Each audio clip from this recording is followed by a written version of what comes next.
I played that Masters that Tiger played in 2009, the Yes. Aussie Masters. I double bogeyed the 18th hole on the last round. That cost me about 50 grand. The first sort of 6-7 months of the year, I couldn't have been playing worse. Things going downhill. And then I went to China and played an event on that One Asia Tour, and I think I finished top 10. I finished 8th, and that was a big deal. That was like 35,000 US I won. Join me, Jonesy, for interviews, recaps, and much more. So tune in, unwind, and get your sporting fix.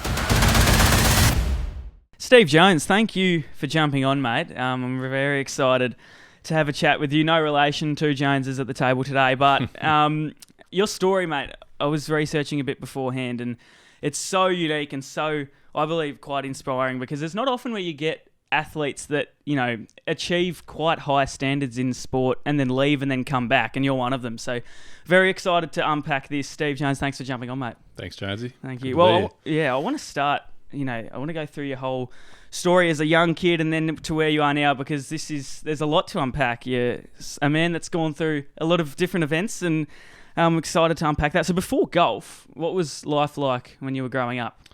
Yeah, well, I mean, I had a great childhood. I grew up in the country just outside of Geelong, and went to a good school and had a good family, and very fortunate to have a family and parents that supported me and drove me everywhere and supported what I wanted to do. And I was very I was very driven in anything I did, and motivated, and always wanted to achieve, and just love sport mainly when I was growing up. So just did a lot of different sports. When I was a kid, it was footy and cricket and nothing else in Victoria. So pretty much loved that since I was about 7 or 8 years old. And yeah, did that at early childhood, and then I found golf, I guess. So when I was about 12, so not an early start. Yeah. So you're telling me before, you're 6'4", very tall man in person compared to me. I'm very small, but you were obviously playing footy and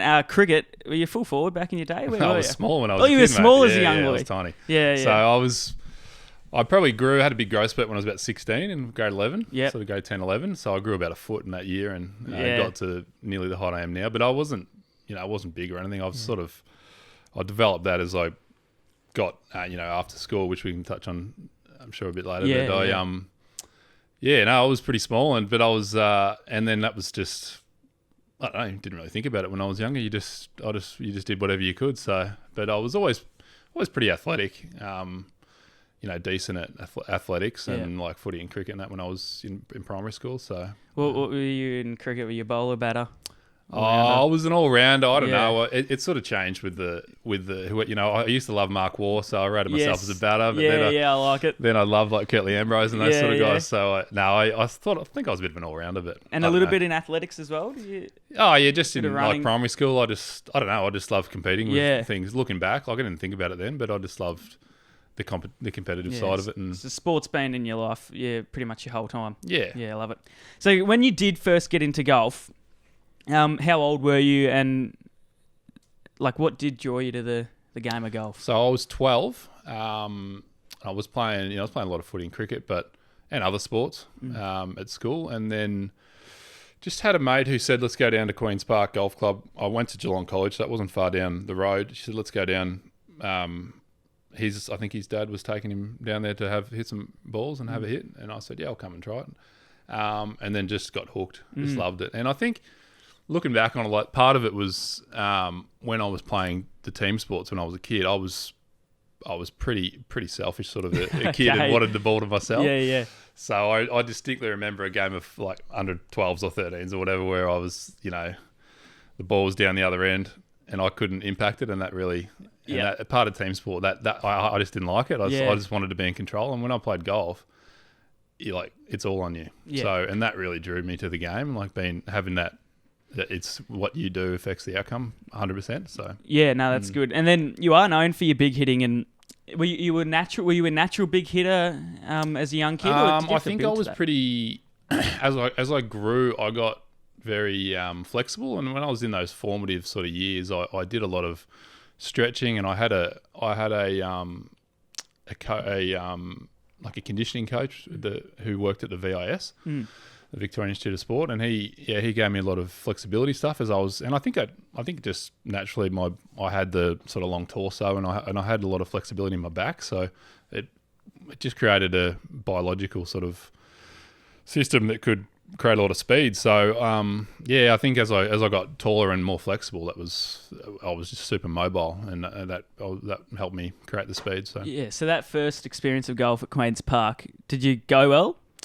Yeah. Well, I don't know. Time. Like, it's one of those things. I was obsessed, and I just wanted to do it all the time. So, that was when, my dad would drop me off in the school holidays at 7 a.m, and I met some really nice, like, older members there who took some of the juniors under their wing and really, like, guided our development and our, knowing the rules and knowing what to do and things like that. So, and there was a good group of kids there, and so we used to just be there at 7 a.m, play the comp, and then just keep playing. So we just play 3-4 rounds a day at Queen's Park, just keep going around and around, and it was just good fun. How many steps would you rock up in a day? I don't even know if I could play 36 holes in a day now. But exactly. No, it was just one of those. It was just one of those things. Like I just loved it and just wanted to do it all the time. And I was fortunate where, I had my parents were happy to drop me off, and I'm sure, and I know looking back now that I'm a parent, like my dad just dropping me off and letting me go and knowing I was safe for the day would have been just beautiful for him, because he didn't have to put up with me for a day. So. Yeah, exactly. And you're going to try and get your kids involved with golf too, ideally? Yeah, I've just got the 12-year-old boy. He's I'd love him to play. Yeah. I don't really care if I know how hard it is to reach the level that even what I reached, but I just want him to play the sport because I think it's a good character builder and good for his development as he becomes a man. So can you date back to like a specific or the first initial moment where you actually realised you could kind of take this game further? I mean, I sort of went through the program with Victorian golf. It was VGA then. It's sort of Golf Australia now, but and just playing all those junior events, and then never really. I made my way up, through the junior state team and those sort of that program, but I never really thought about making it as a pro until I sort of I got into the Australian Institute of Sport, and then that was where it went from being something I was good at to something that I thought, okay, this is a pathway now. So, but even then, like, probably not till I was about 19 or 20 when I started winning a bit of stuff as an amateur. That's when I thought, this might be something I could do. But it was probably around that sort of 18, 19, 20. It wasn't super early. Like, I think that would be something that would surprise people. It's sort of, it just flowed, and I lived sort of, month to month, week to week, and just played. So were there idols back in the day when you were young? Who was playing professionally in that era? And it was Tiger. Tiger was my Tiger. Like, I probably started getting obsessed with golf. He was like a real instigator for a lot of people my age with that 97 Masters that he won by a heap. So I mean, a lot of guys probably the generation, or 3 to 10 years older than me, probably would have been Norman. Yeah, but he was sort of just finishing when I was coming of age, so it was just Tiger. Me and my mates, we just loved it, and just watching him on the, win majors and blow people away. It was such a big instigator for motivation for us. So yeah. Tiger's achieved so much. What is it about his kind of quality that makes him so good, or is it just kind of a whole range of things? Well, I just think it's just his whole. How he went about it, and just I don't know. It's hard to put your finger on one thing, but just the way he had so much charisma and energy and just motivation. And he was just such a competitor. Yeah. A lesson that you learned as a young golfer. Now, I don't know, like who was mentoring you or anything, but like if there's one lesson that you learned as a young kid playing golf, what would it be that still sticks with you today? Yeah, well, I had a lot of great mentors when I was growing up. I probably one like Darryl Brown was a big influence on me when I was younger, and fortunately I've been able to reconnect with him the last few years since I moved back to Geelong. But he was the pro at Geelong Golf Club when I moved over there, when I was sort of becoming a pretty decent junior, I guess, and he used to always kick me out of the pro shop and tell me to go practice instead of eating Mars bars and stuff. So, but he said to me one time, it's always stuck with me. I was saying to him, it was a Saturday. I played the comp. It was Saturday afternoon, was in the pro shop and I said, there's a party on tonight that I really want to go to. I was about 16 or 17. So I was, I was sort of starting to get in the girls and stuff like that as well. But I had a tournament on the next day in Melbourne, a 36-holer. And so, early morning. And I said, I want to go, but I've got to play this tournament. And, he said, one thing that you have to do, you have to realise if you want to be good at golf is you got to make sacrifices. He said, if you want to be good at anything. So you got to sacrifice. You won't remember the party that you went to, but you'll remember the golf tournament you played. So I didn't go, and then I went and played, and that was something that really stuck with me. And and looking back, like the sacrifices that I made, and along the way were huge. So, but if you want to achieve, then that's sort of what you have to do. Yeah, it's good advice. And then I want to talk about these highlights and the big moments that you've had throughout your career, because you've achieved quite a lot, to be honest, in terms of the aspect of golf. In 2014, the New South Wales Open, I think that's one that we can certainly talk about, because you set the record of 64. I think I'm correct. Is that true? I don't know. I think it was 64 at New South Wales Open in 2014. That's the course record. If you can date back to that exact time and that course, can you talk us through the prep and then how you actually delivered on the day? I think that one might have been at the Vintage. It might have been Hunter Valley. I'm not sure. I'm sort of the older I get, the more vague the memories get. But I mean, I was really like streaky. Probably would be a good way to put it. Like I was always, when I was on, I was on. Yep. But maybe lacked I hate the word consistency, but I probably lacked the ability to mitigate when it wasn't going well. Yeah. But yeah, I think that from memory that was just around where I. Because I was a long hitter, still am, but when I would get on with my driver, especially, there was no real par fives that I couldn't reach into and things like that. So it was, and I felt like I was a pretty good putter. So when I started to get going, but yeah, that was one of those ones where started probably well in the tournament, had it, shot a course record, that one was, I remember Stonecutters, yeah, Stonecutters Ridge. Yeah. I thought Gotcha, in Sydney. Yeah. Come back to me now. Yeah. That was fun, but that course was there to be had, and then the second round I played quite well but didn't score, and then a lot of the guys were shooting low scores. So, but yeah, I just sort of didn't really put it together on the weekend in that tournament from memory. So. But no, it was exciting. It was always exciting to shoot low scores in big tournaments and stuff like that. So yeah, and then when you achieved that, did you pay much attention at the time about how kind of a big of a deal it was, or did you kind of just brush it off? You're kind of that person really. that brushes it off. You don't. So since I've been away from golf, I look back and think they were pretty good things. But when you're there, all I was thinking about was the next round and trying to win the tournament. So which is important. So I think if you overthink and when you're in the moment, it just adds too much pressure. So it's the same thing with people saying to me, like, did you ever think about the money when you're over a putt on the last? Like, you never really thought about that stuff. You thought about the score you were going to shoot and where you were going to come in the tournament, but you tried not to think about it anyway. But How far do you hit a ball? Well, I averaged about 290 metre carry, so whatever that is, 320, 330. Yeah, that was about my average, 285 metres. That's and I can insane. still probably go that now because the technology's caught up. Yeah. So, but I think when I started as a pro, I was probably one of the longer guys on the tour, top few anyway. So there was a few guys that were long, but we've got Curl Lewis down there, the driving range. How far do you know is the end of that? Because would you going over that? Oh no, I don't know. I've only been there a couple of times. Yeah, you might have to try it out. I feel like you'd be close to hitting the trees and a couple of goals, because that is a long way. But it was always a double-edged sword. Like you had to, the further you hit it, the further you could hit offline. So and getting it right at those speeds is hard. So that's why I got, a guy I look at these days, which I'm impressed with, is probably Bryson DeChambeau, because the way he hits it long but straight. Yep. So that to me, because I know how hard it is to hit it long and straight, and he's just on another level with that. So yeah, and I feel like there's a lot of strategy too with golf. I've caddied before. You'd be surprised with this. I've caddied one of my mates in a tournament in Melbourne. I think it was Wyndham Vale, or maybe, I don't know, somewhere. I can't remember the place, but I mean, he's obviously not professional. Apologies to him, but the stuff that you have to analyze before each shot, I was quite surprised in terms of what do you, before you take a shot, do you have a step-by-step kind of thing before you load up? Yeah, I mean, as you get to an elite level, a lot of that stuff is unconscious. What you're doing, wind, a lot, and the feel of your feet on the ground, the slopes and things like that. That sort of becomes a bit more unconscious. But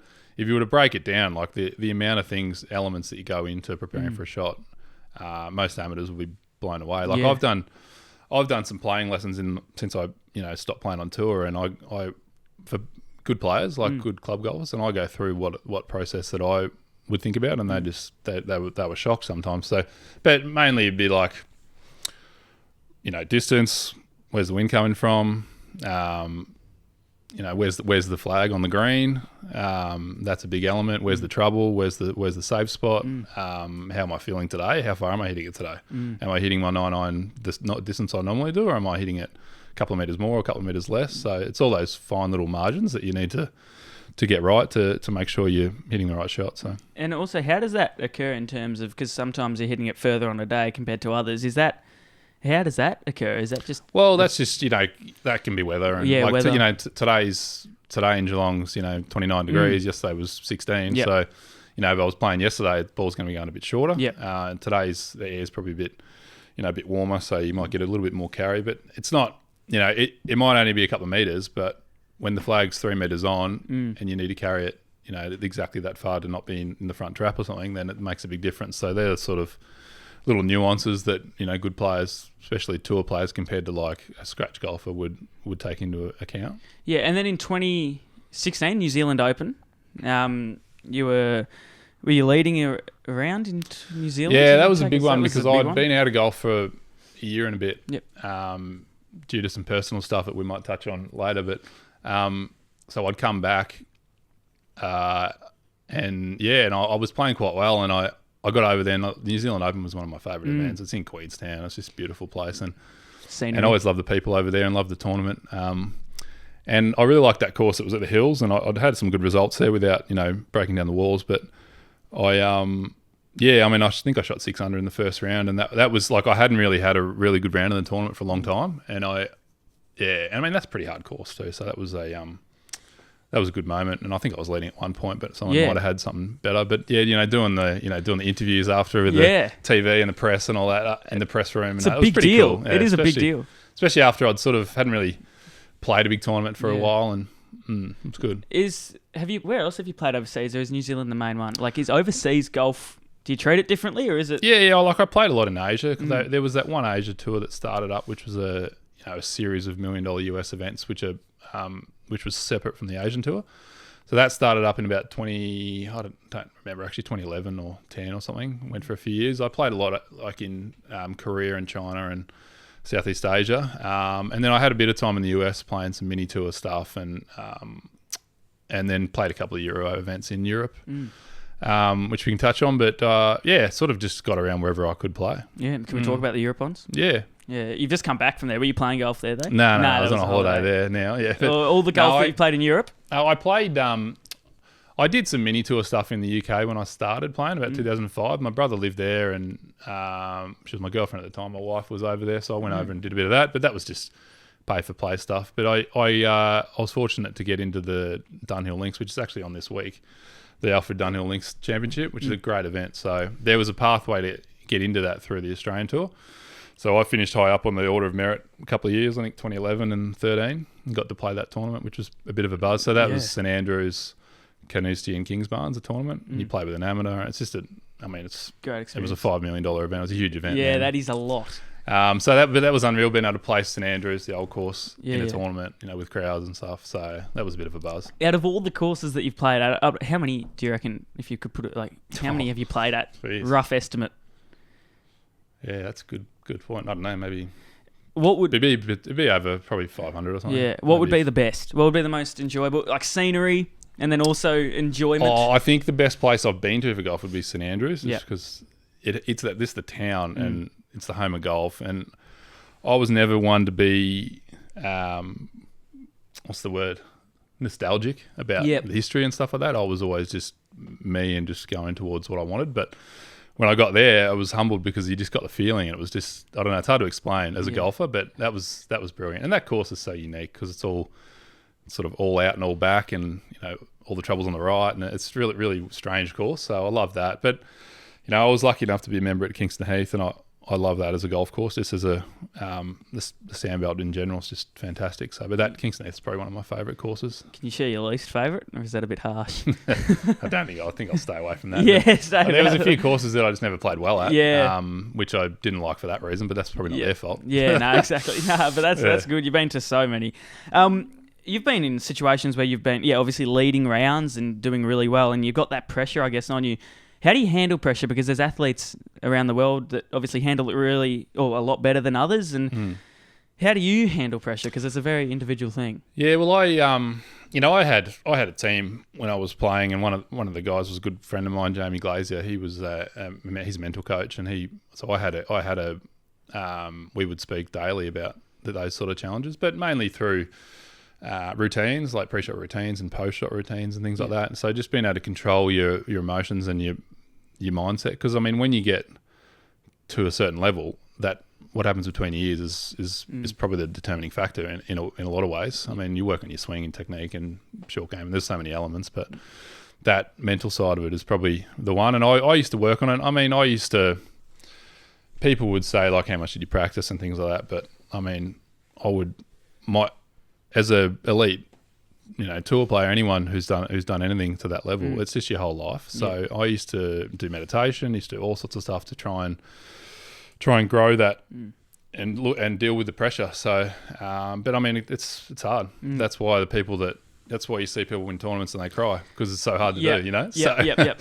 But it was always a challenge especially when there's a lot of pressure, and there's always every year you're trying to keep your card or you're trying to win, and so there's a lot of consequence if you don't play well. So being able to control your mind is, but again, that's one of the challenges with golfers. I think they don't realise that that's why they do it, because it's so hard. Like the challenge is what draws you to it. Yeah. So, and that's what, looking back, drew me to the game as well. So, the mental side of things in most sports, I feel like, is a massive part. In golf's obviously the same. If you're obviously struggling mentally and you're under heaps of pressure and you fall into that pressure, how crucial or impactful is that on the way you play? Yeah, well, I think golf's pretty unique. Well, not completely unique, but it's an individual sport. So, and the ball's not moving, so there's no reactionary sort of aspect to it. So you have to hit a stationary ball whenever it's your turn. So it's that time between you take it away when you hit is the time when you need to be in control.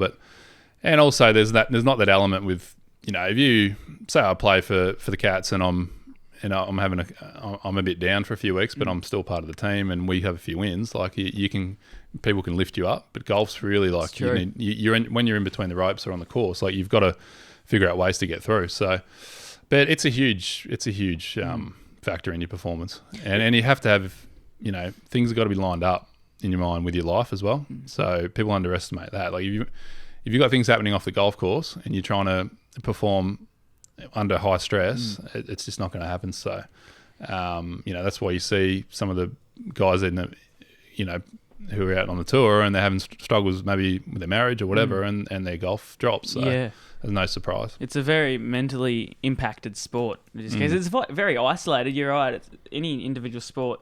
I guess the mental side of things is extremely vital. Did you have a particular win or round that you've been involved in that was your proudest moment in golf? You can pin it down to one.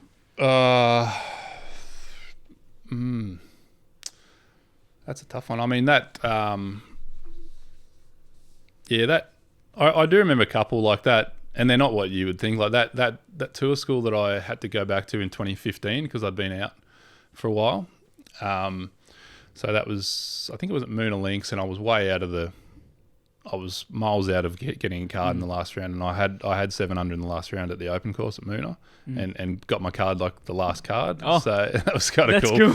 And then I got to play like the season the next year because of that. So that was just completely random. So that was one. But I've had times when, I've won a big pro-am or something, and I had, I've had no money in the bank, so I've gone and I've won a big pro-am and won like $10,000 right before Christmas, sort of thing. It's a nice that bonus. That happened one year, and I was like, that's sweet. That makes you feel like, makes you feel good because that's Yeah. like the max pressure. You know, Yeah. you hear about all the people only ever hear about the guys on the tour, and but you know that financial element for them is not quite there. I don't think I shouldn't talk for them, but you know, Yeah. but when you got no money in the bank and then you go and shoot 8 under or something, and you can provide for your family, Yeah. like that's a big deal. So it's hard to pin down, you know, exact rounds and things like that, but I've had a lot of good moments. Yeah. What about the most pressured moment where you've felt like, you've been under the most pressure in terms of a shot or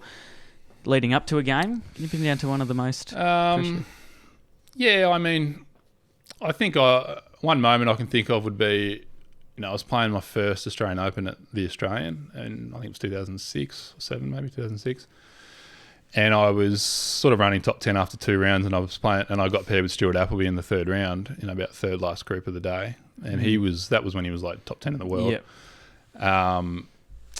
And that was a big moment, like hitting off the first tee at the Australian, and you know, with big crowd. He was a big star. He was winning those events in Hawaii every year at that point. And that was a lot of pressure hitting off that first tee. So, and I felt that, but did you nail it?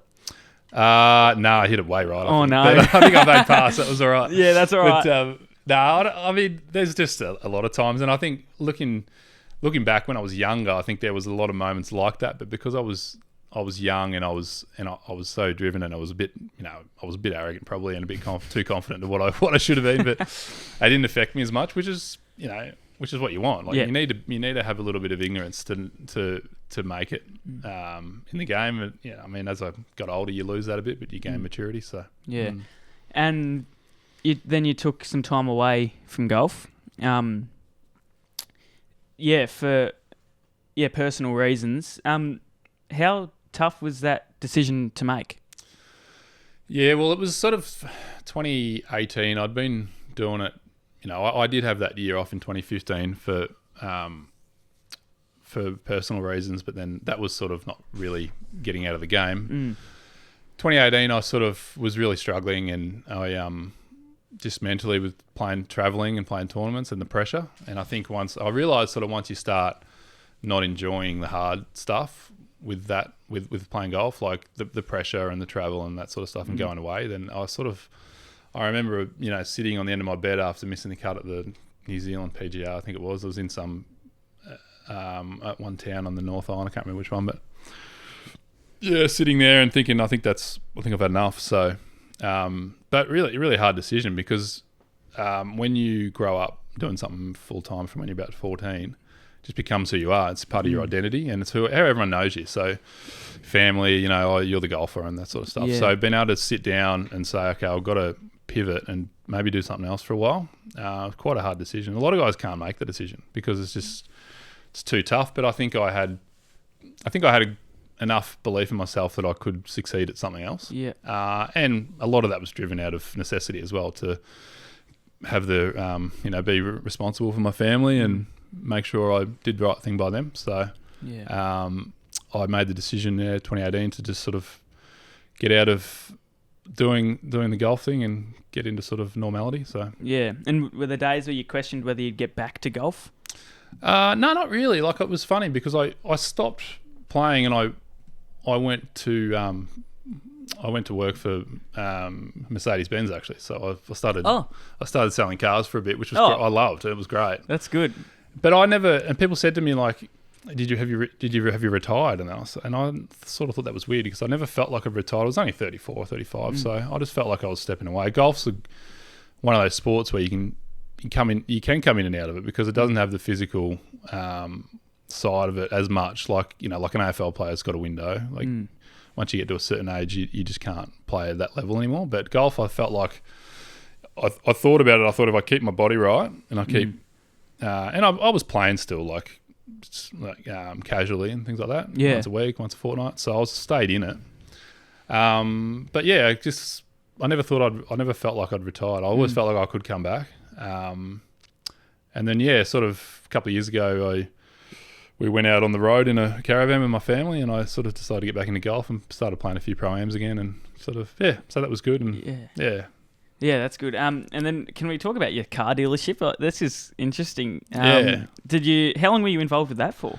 So I started that I started as a sales cadet in the Gold Coast and as a sort of 34-year-old.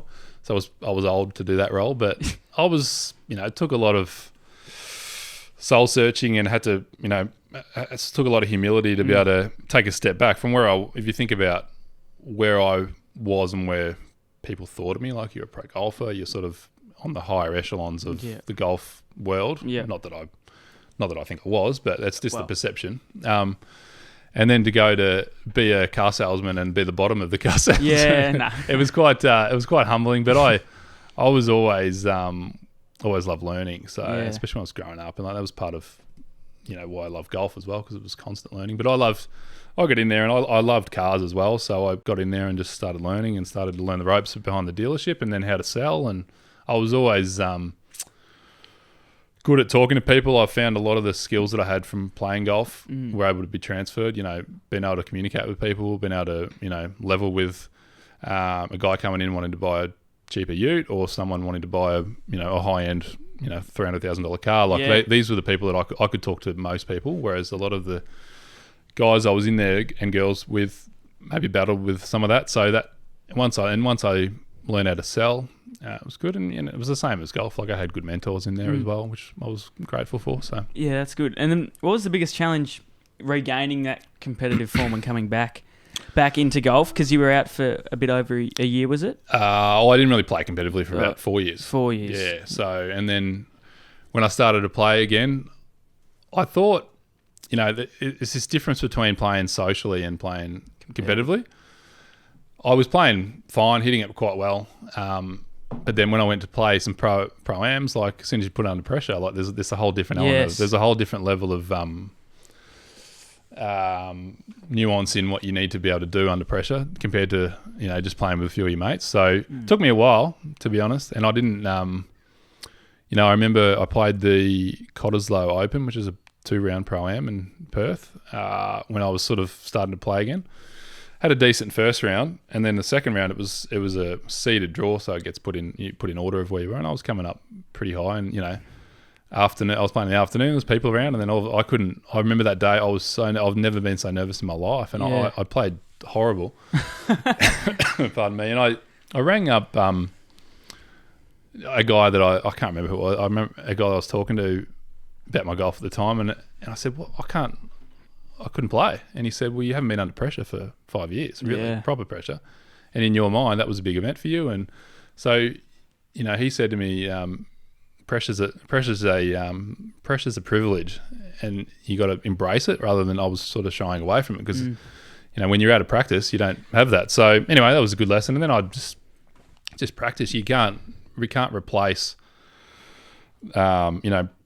putting yourself under pressure, and it's hard to practice that unless you're actually there, because when you're practicing, it's just hard to recreate. So. And then you started winning again on the Pro-Am circuit after more than 6 years away. Am I right in saying it was about that time? I won one event. Yeah, so you've been a bit nice. no.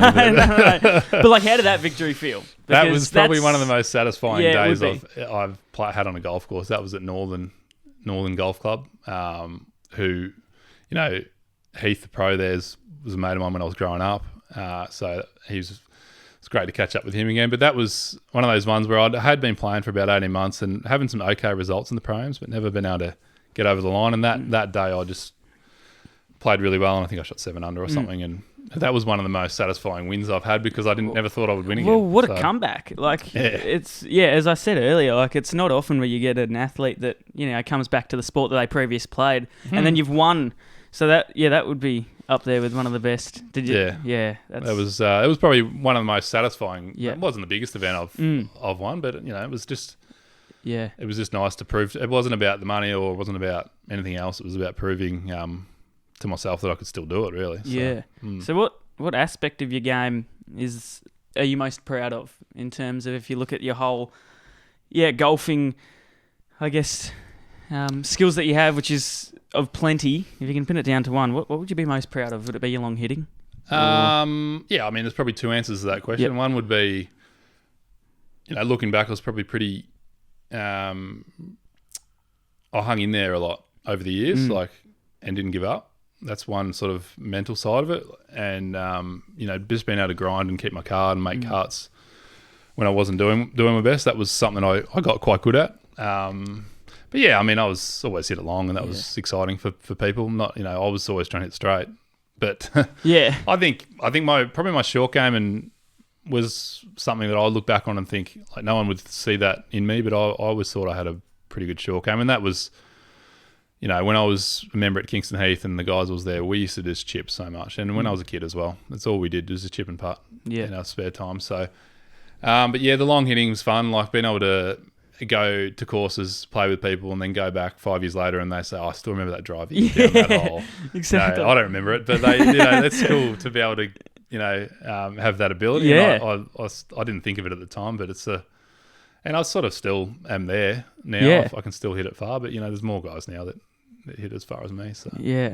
Well, golf can be, we already mentioned how isolating of a sport it can be. And in those moments where, I guess, either during the game or just as the sport itself, where you've been through these, I guess, scenarios where it does feel like, do you feel like you're alone in golf? Because it is isolating and obviously an individual sport. So I'm just trying to think if there's any like mentors or people that have helped you during a game, whether that's possible, whether you've got a caddy or... Yeah, you have relationships with caddies. I never had a full-time caddy because it's sort of you have to be on a big tour to be able to really afford that. But I had a really good mate, Ryan, who caddied for me a lot in the bigger tournaments, and he was a rock. He was a great caddy for me. So, you need those relationships, but it's an individual sport when you're out there. But it is a team. You need to have a team around you that can help you make it and just keep you on track mainly. So it was, I had a lot of good mentors and a lot of people that helped me along the way. So yeah, cool. And then I think if I like your story and your golfing journey, I feel like the word resilience comes up a lot in terms of what you've been able to produce. How important would you say it is, resilience? Because I feel like be one of the main the top 2 or 3 things that you need to have. I think just in your life to be successful and just to do well at anything, but just especially in golf. I mean, it's such a hard thing to do at that level. And plus that's just one part of your life too. Like, I've had other things that have in my life that have helped build that, and sometimes I don't feel it, but feel like I've got it. But you just, I feel like golf is one of those sports that helps you be able to deal with the issues in life as well, because you have to be able to, when the chips are down on the golf course, like no one's out there to help you, and it's a metaphor for your life. Like sometimes you've got to make the right choices for yourself, and you've got to just dig in. Same with on the golf course. Like if you're struggling and you need to make some money or you need to make a cut, you got to dig in. So, and then that's a life lesson when things go down, which they always do in anyone's life. Like you need to be able to dig in and figure it out, and not just go the direction that is the easy way. Yeah. And then we talk about dig in. How many hours did you spend on a course, like training per week or per day or whatever? I'm assuming. Yeah, I mean, as I said to you before, like it's just a lifestyle. When you're at a level of any endeavor, any sport, your whole life's geared around improvement. So there was phases, like when I was working on my golf swing, technically a lot more time on the range, maybe like 6-7 hours on the range a day, but then you got to factor in the physical side of it. Like you got to look after your body as well. So yes, but yeah, just gym work. Just I always looked after my body, so I never had really any injuries, which was good, which was big for me. And then I don't know, it's just a lifestyle. It's hard to pin down hours. Like people say, you got to hit balls for 10 hours a day. That's not true. Some people might not hit hardly any balls, but they might chip a lot. Everyone does it differently. So for me, it was sort of holistic. Yeah. And then what's the most grueling day you've had on a golf course? Because the heat, well, obviously anywhere pretty much in Australia can get pretty warm. The warmest day, and you were up in the Gold Coast for over a decade. Or? Oh, I remember it was in Melbourne actually. I remember that 2 weeks when that Black Saturday fires was on. Oh, yeah. I don't remember what year that was actually, but there was the Vic PGA at Spring Valley, and it was brutally hot, 45 degrees and they keep every playing day. That don't cool. I remember seeing a possum fall out of a tree and try and walk across the fairway and just died in front of me. I'm like, okay, it's probably too hot. That's a good sign. Yeah, that was pretty hard. And then the next week was at Sanctuary Lakes, which is out in Altona, and it was hot and windy, and I just remember that being just brutal. How do you get through that? Do you get like ice? Yeah, I didn't get through it well. I think I missed the cut both weeks. So, but I don't know. You got to just dig in, drink a lot of water, and just know that everyone else is having the same battle as you are. So. It is a grueling sport. You're right in terms of, you can link golf to life because, I mean, even the heat is like the weather itself can. Yeah.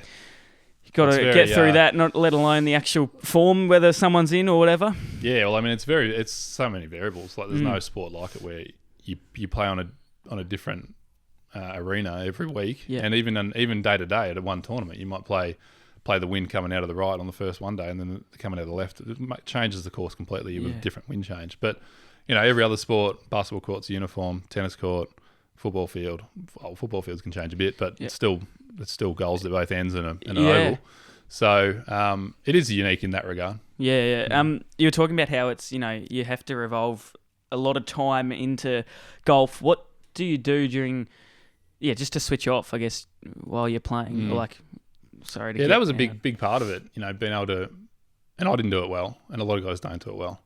That's where that whole bit with having it become your identity is a bit dangerous because then it can be, put too much pressure on yourself. But being able to have time where you went away with the family or whoever at the end of the season was a big deal. But just being able to get home and just, if looking back, I would have tried to have something else in my life that wasn't golf. Yeah. But I was so one-eyed on what I was doing. But just having another interest would have been something that I would have got into because then it, it can really take you away from what you need to get away sometimes. And I just don't think I got away very well. So was that challenging too? If you're, I guess, revolving around golf a lot, it's hard to get through that, I guess, rather than having that switch off button. I mean, it's hard at the time because you love it so much and you're so into it, and all you want to do is get better. But you almost need to force yourself to have time off because I always thought if I had time off, I'd be getting worse because I'm not practicing and I'm not working on my game. But I looking back, like I needed to be able to reframe it to think, I'm having time off and that's going to get me better because I'm getting my mind refreshed and I'm getting reset. But these are the things that you learn as you mature and but is what it is. And then we reflect on the career that you've had or continue to have, I guess. And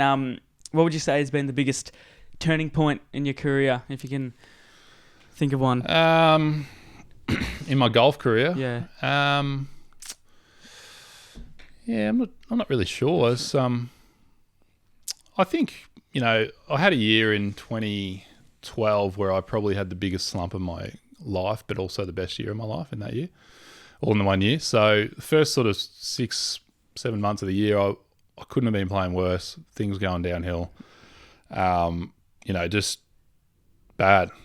So I remember sort of playing a 4-round pro-am and just sort of shooting 25 over for the 4 rounds or whatever. There's no cut, which I wish there was a cut. Yeah. But, and then I sort of hit rock bottom, and I was chatting to my mental coach, and I said, I don't know what I'm going to do. Like, I can't, because when you go in golf sport, or when you're going bad, you never think you're going to go good again. Mm-hmm. But when you're going really well, you never think you're going to go bad. So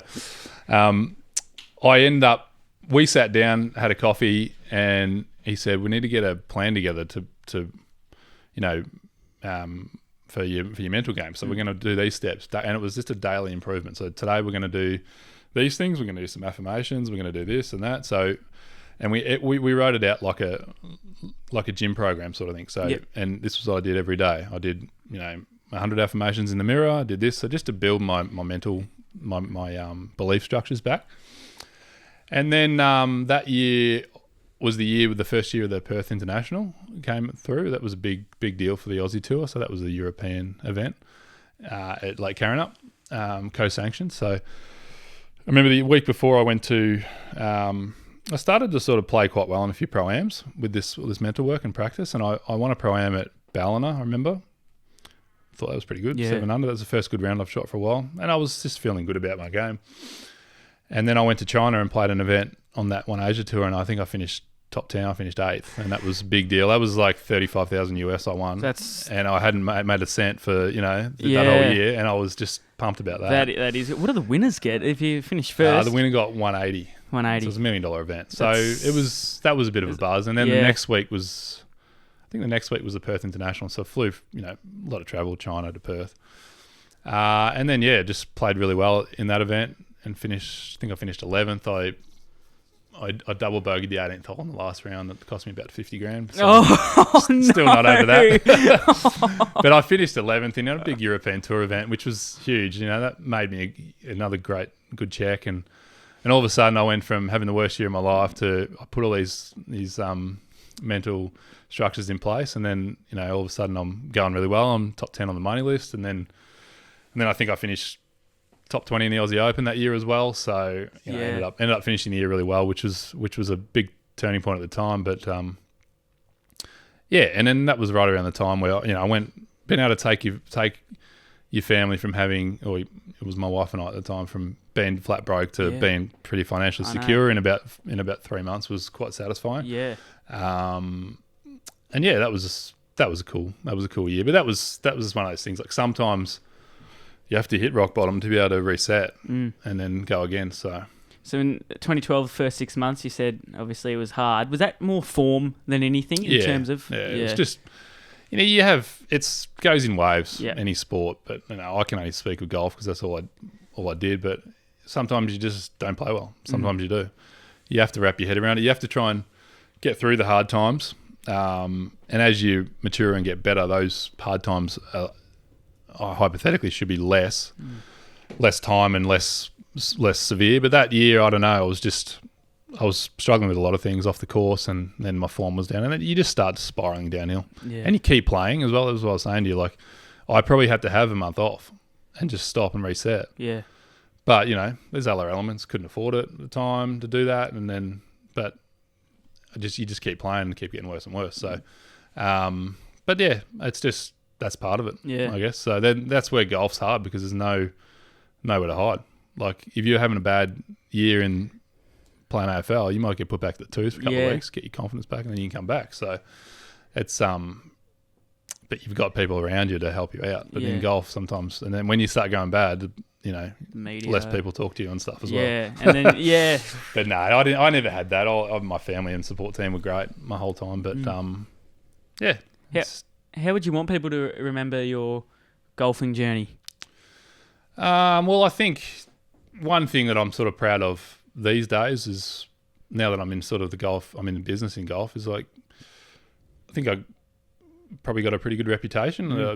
Always treated people pretty well and never really made an idiot of myself or too much.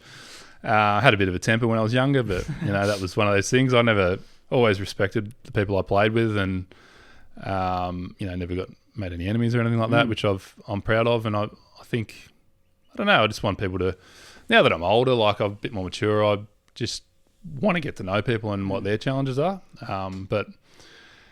and just enjoy people's stories, and just be able to, show them what I know, and just pass on what I've learned as well. So, if we reflect on all the people that you've played against, who would be the most? I use the word famous or successful that you've versed. Who would that be? I played that Masters that Tiger played in 2009, the Aussie Masters. So he was hitting balls right next to me at one point. So I was pretty nervy there. I remember walking on the range before the first round, because he was off the first or the 10th, and I was off the first at the same time. So we had the same tee time but different tees, unfortunately. But so I go to warm up, and this is my home course at Kingston Heath as well at the time. So I was already pretty nervous. Yeah, Tiger played. This was right before it all blew up with him and all these things. But I remember walking on the range, and there was people everywhere because Tiger's there. For Tiger, yeah. So I'm put my balls down, and the guy behind me leaves, and the range was full. So. And I'm like, and everyone starts murmuring. I'm thinking to myself, I think Tiger's covered. There's a spare spot behind me. I said to my caddy, oh no, this is a nightmare. Oh no. So sure enough, Steve Williams puts his balls down right behind me. So Tiger's warming up right behind me, and I was just crapping myself. Oh. So that was quite cool. But I said g'day to him, shook his hand or whatever. Yeah. But yeah, just the amount of people there was just crazy. Draws a crowd. He'd be the greatest of all time, would you say? Oh well, definitely in the modern era, yeah, for sure. Yeah, who would be? What about in before him? Who would be the second? Oh, it'd have to be Jack, like the amount of majors he won. Yeah. And the time he finished second and things like that. But and then Aussie golfer, Greg Norman would be up there. The Shark was unreal. Yeah. So, but I remember, like, you talk about satisfying moments. I remember that the first round of that tournament, I was off in the afternoon, and the first tee at Kingston Heath was set right back in the clubhouse, and that was all the members were there, and that was my home club. And I remember just crushing it, the longest drive over the hill off the first with about 2,000 people around the tee. And that was pretty cool. Yeah, so, if you want to do anything in front of them, it's got to be that. Yeah, that's good. But I think. Yeah, that was pretty cool. But I remember, playing with Stewie Appleby when he was at the top of his game. That was a humbling experience as well when I was young, because I never thought anyone was any better than me. That was how I thought. Yeah. That day though, and that I was telling you before, the Australian Open, I just thought, wow, this guy's on another level. I've got to get better because he's way better than me. A bit of a wake up call. But I played a lot of tournaments with a lot of good players. So for like these young Aussies or young golfers in general, pretty much that want to be, achieving the feats that you did, what advice would you give them? Yeah, that's a good question. I think you got to get the right people around you. Yep. That's the main thing, and you got to be. You got to be motivated beyond what people think. Like, you've got to be internally motivated, especially for golf, because it's such a lonely sort of endeavor. But advice, it's a hard one, because looking back, it just seems like it's impossible to reach even the level I did. The amount of things you got to go right. But in saying that, when you're young, you don't think like that. So that's me being an old fart now and probably overthinking it. But I think you just got to you got to be willing to just compete as much as you can when you're young, and just you got to be competing and beating people at your level, and you got to just move your way up. So. I think just constant improvement. That's the thing that I always focused on every year when I was younger. Just as long as I'm better at the end at Christmas next year than I was this year, December 30, whatever, just tick it off and just keep getting better. And some years you'll get a lot better, some you won't. But as long as you keep moving forward. So, how many people do you have around you when you're playing? In terms of, like, you were talking about the people around you need to be, really positive and whatever. How many people are involved with individual golfers? Yeah, well, it varies. Like, some people need more people, but like I had a golf coach, I had a mental coach, a trainer, like a physical trainer, a physio. Yeah. But a lot of the guys, sort of US tour, European tour, might have a team that they can afford to just they're individual to them, which is what you want to get to. But for me, it was more like you have a coach that coaches other people, which is fine. But probably that would be the minimum, I'd say. You need, and then you have the mentors and the people that you lean on. Times are hard that have known you for a long time, which I was lucky to have a lot of good people like that. And then your family obviously is the main one. Yeah, for sure. And your parents and your closest partner and things like that. So, do you have any goals left in the game that you want to achieve, whether in competition, coaching? Not at the moment.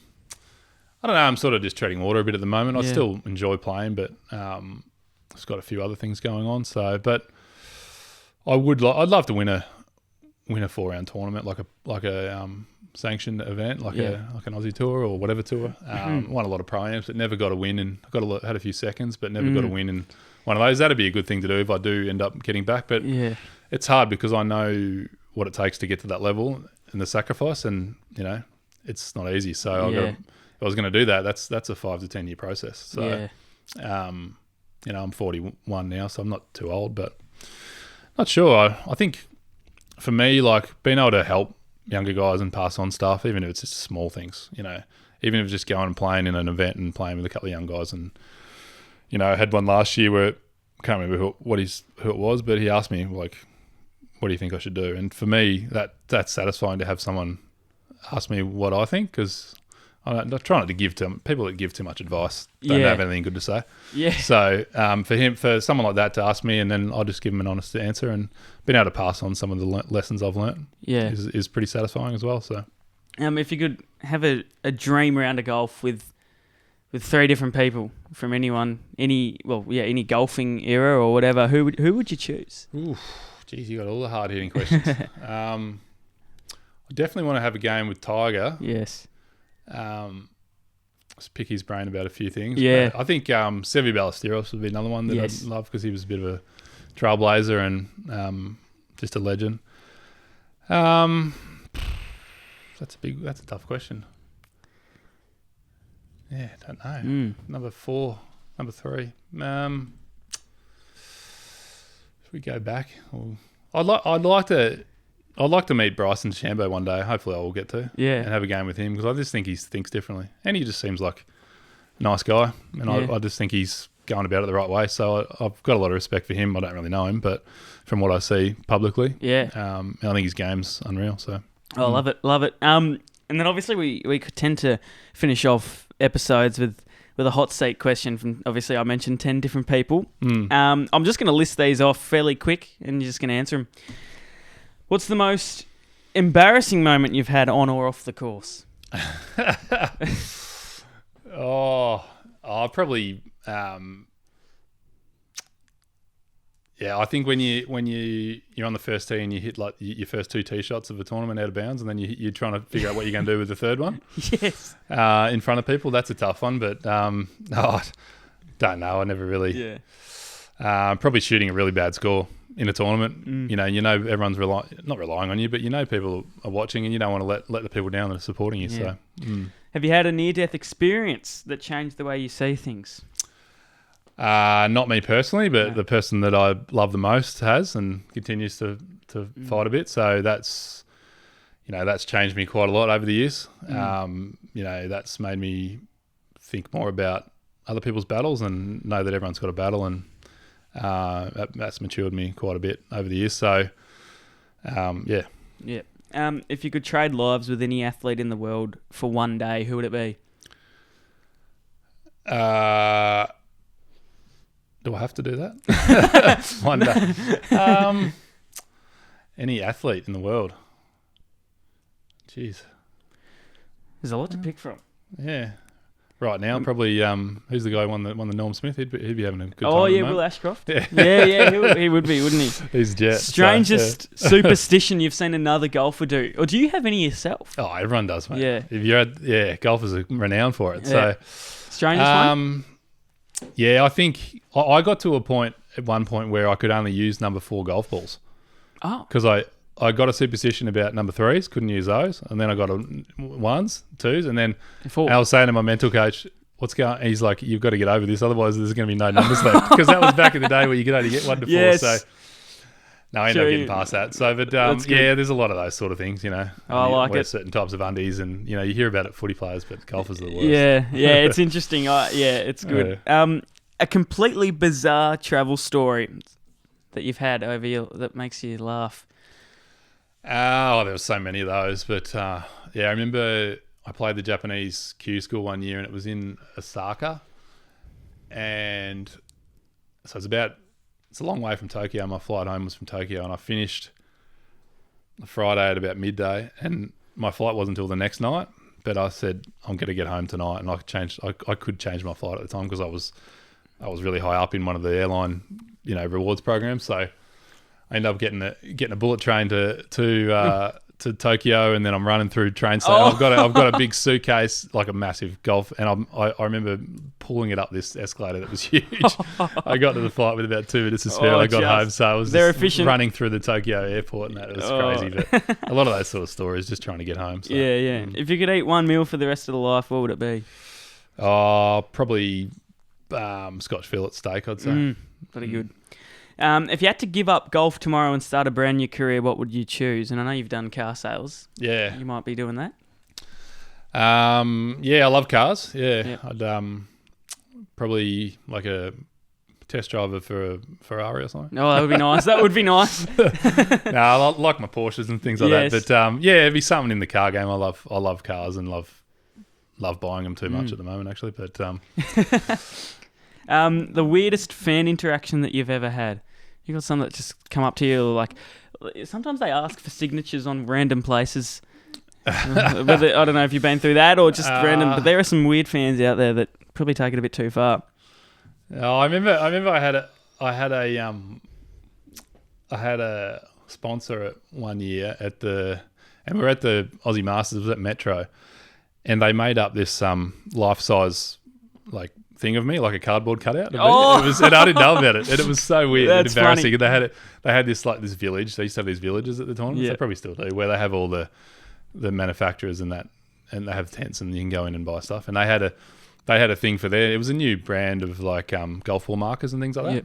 They had me there. And I'm like, this is was it life size? My mate goes up and like gets a photo with it, and I was just like, that's just the weirdest thing ever. So yeah, it's really surreal. But no, I can't really think of too many weird. Most of the golf fans that are there are great people. I remember one tournament I played, and normally when I played, it was like your family and friends watching you. And if you played with someone else, maybe their family and friends. Like I wasn't a big star, too much. So I remember one tournament when I was the Open, I played, and there was these two guys followed us around the whole day. And I used to speak to people in the crowd. While you were playing? Yeah, and I said to the boys, like, who are you guys? You guys, is the guy I'm playing with your mate or whatever? And they're like, no, we're just watching you. Oh. So I'm like, oh, that's awesome. I said, why? And they're like, oh, it's exciting watching you play. We do. It's hard to see some of the big guys, too many people, and we wanted to see who else was around. And that's cool. You were cool to watch, so that made me feel really good. And then I ended up chatting to them, and so that was very cool. Is that a common thing? Like when people play, is there kind of conversations from the crowd to the players, or? Oh, it just varies, depending on the players. Yeah. Like some guys fully locked in, and some guys. I remember Appleby when I played with him. Like I played a few practice rounds with him after that, and he would just chat all day. Yeah. Chat to you. You could ask him anything. He'd talk to you. In the tournament, wouldn't talk. He was locked in. Oh, wow. Yeah. So he'd be nice to you and say good shot and things like that, but you wouldn't go and have a conversation with him walking up the fairway. No, he wouldn't do it. So he wouldn't do it. So all the guys are different. Yep. We had this question just recently, early before the podcast. Happy Gilmore 2. Do we like it? Do we not? I liked it. I thought it was cool. I'm a big Adam Sandler fan. So, the first one was iconic, obviously, but I thought it was good. It was I can see why people wouldn't like it, but I watched it for what it was. It was just a bit of fun. Yeah. And I think it did a lot for golf. A lot for the golf, retail space, a lot for people going and playing golf. So if it brings more people to golf, I'm all for it. Big names in the movie too. Adam Sandler said, but Eminem somehow featured. He got eaten by a croc. Yeah. He made a cameo. There's a few good cameos actually. So I thought it was good. Yeah, that's a good movie. And then can you sum up your journey, not just golf, but I guess life or whatever, in 3 words? I think challenge would be one, and I don't say that in a negative way. I think challenge is what you need in your life for purpose and to be able to be motivated. So challenge is good. It'd be a good one. I'd say now that I'm older, maybe gratitude would be one as well. Just grateful for the things that I did and the things that people that I was able to meet and interact with. And probably, don't know. I think it was exciting, and I see that through other people sometimes who say that the impact that I might have made on them, as I was saying before, like I saw that shot yet, never forget it. Like that sort of stuff to me is very rewarding. So it makes all those times on the range like worth it. So yeah, it was exciting. Yeah. It was when I was in the moment and all that. So brilliant, bang. I think we're all done. Thanks, all right, cool. Jonesy. Thanks, mate. Yeah, we're all done. Thanks so much for jumping on. Means a lot. And congratulations for everything that you've done and continue to do. So thank you. Thanks, mate. Cheers.